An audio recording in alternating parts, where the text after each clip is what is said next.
Well, here's a classic example of lane hogging on the M6 motorway, and I say this every single time I do this journey. I'm moving into the first lane here, and you can clearly see it's not just the white car, it's the vehicle in front, and there's another vehicle in front of that as well, just making no attempt at all to go into lane 1. They'll just sit there for miles and miles.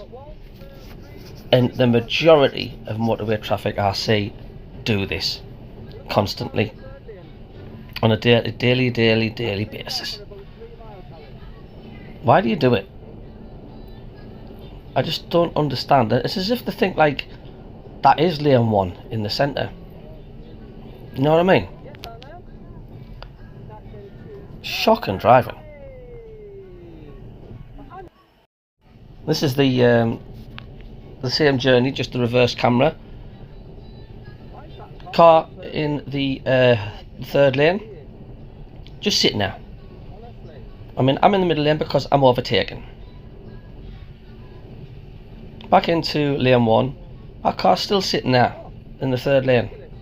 What on earth are you doing? Do generally people just, they don't know how to drive on motorways, or are they just lazy? And this driver sat there for a few miles as well in that lane. There's not a thing in lane 2. Not a thing. Just sitting there. Standard of driving on our motorways are absolutely shockingly bad. I mean, look at that.